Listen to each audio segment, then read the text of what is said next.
Botanic Garden, Ciudad de Mexico, Mexico City, 2022. Here I am, and with you, this is the Global Gardener, enjoying the Pollinator Garden and the Botanic Garden here in Mexico City.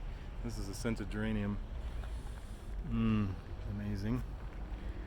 And they call this Romero, the rosemary, Romero, like Italian or something. And then being so creative, we have this is actually Mexican sage in clay pots, because they do a lot of clay work, and this way they stay contained and they can maintain the pathways better.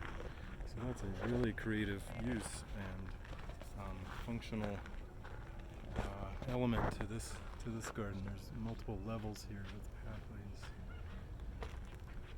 So they're calling the citronella, the scented geranium, Pelargonium graveolens, and citronella being one thing that people believe keeps bugs away, be it ticks, deer, or what else, mosquitoes. So here's some lantana. I'm trying to show you the other.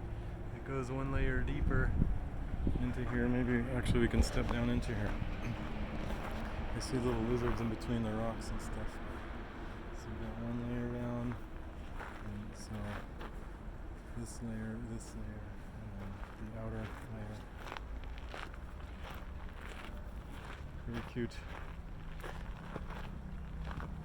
It's really a culture of gardeners and gardening. That's nasturtium. Those are edible, spicy flowers. Matsurezo, Tropeolum majus. So this is one reason that having botanic names is more helpful, because you can actually know which plant you're talking about, instead of generally saying a name in English or Spanish or any other language. Jardín para polinizadores. Practicing all these things. Like lavanda is obviously lavender, but lavandula being more botanically oriented. Here's where pollinators can nest. You've seen these, a lot of botanic gardens have these where the carpenter bees and things can go in the little holes and make space for themselves.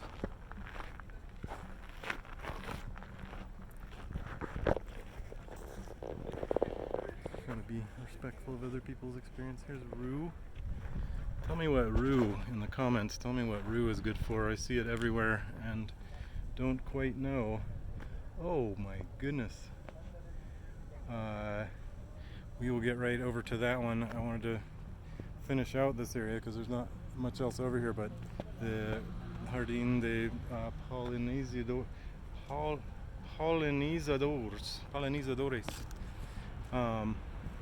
Here's some, what are these, maybe scarlet runner beans. And this, there's probably more perennial here in this climate, but here's a Euryopsis, gets yellow flowers.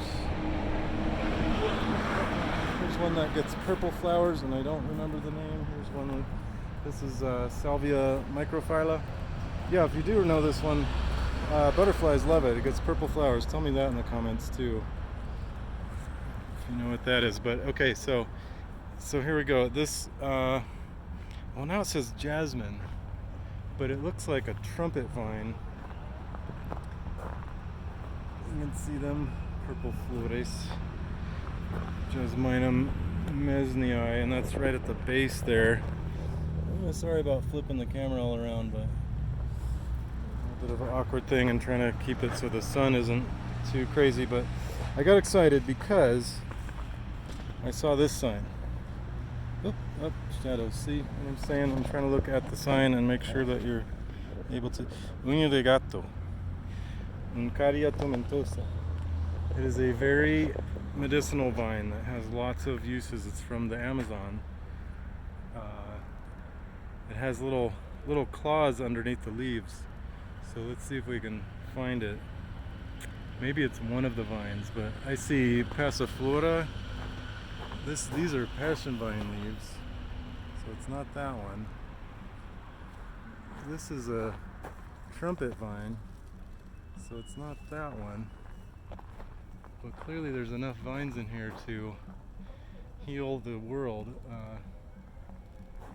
Maybe we'll find it. But until then, we've got Aloisia. Oh, it's like lemon candy, lemon verbena. So delicious. Really good in tea, hot or cold.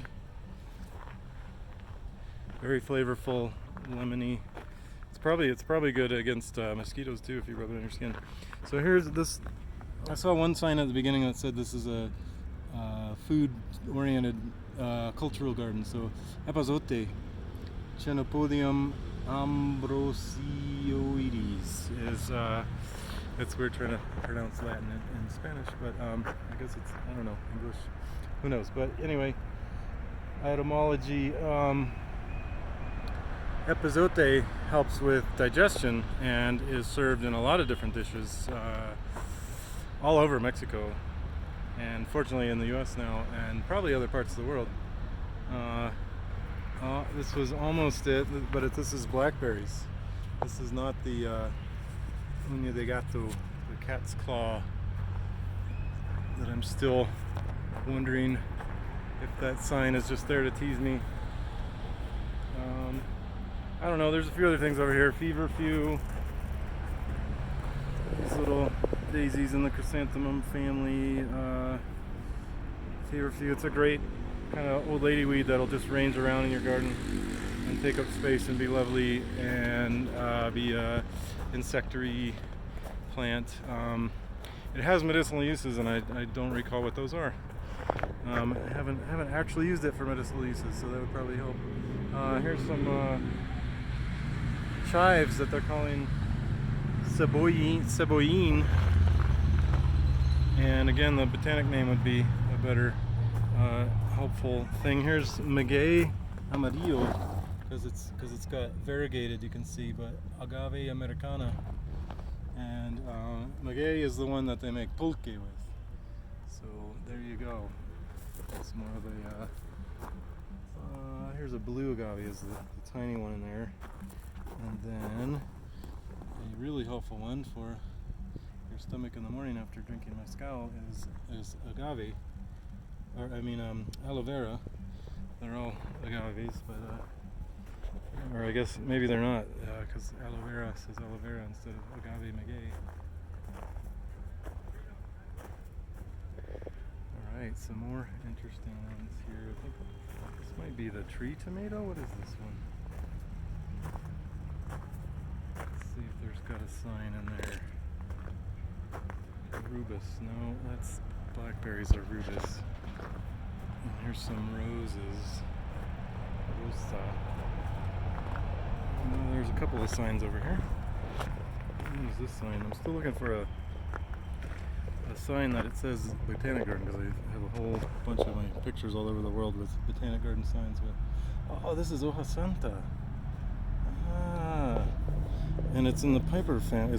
And the piper is black pepper, Piper nigrans, and this is Piper auritum.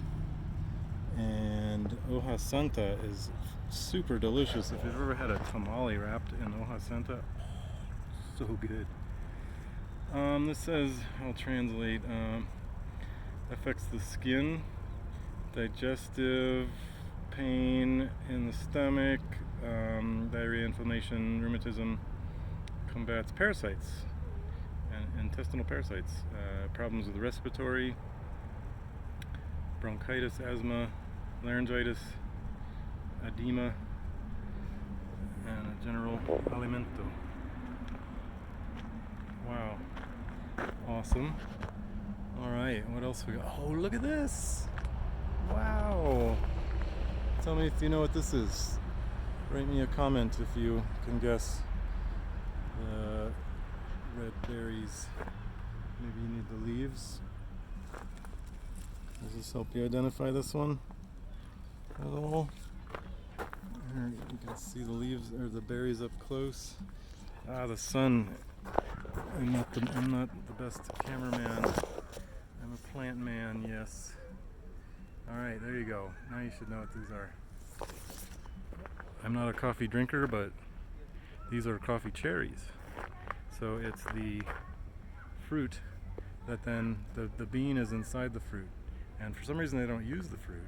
I would think that would be delicious, like fruit coffee, fruit stimulant, but for some reason that's not used, and the leaves aren't used. Like Camellia sinensis is the green tea, white tea, black tea, but they don't use the leaves of coffee, and maybe you can tell me why that is too.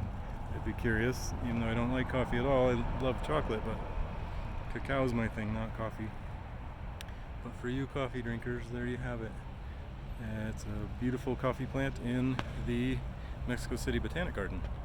And so that is a wrap on another video for you to subscribe and like, so that we can then get to the next video. See you there.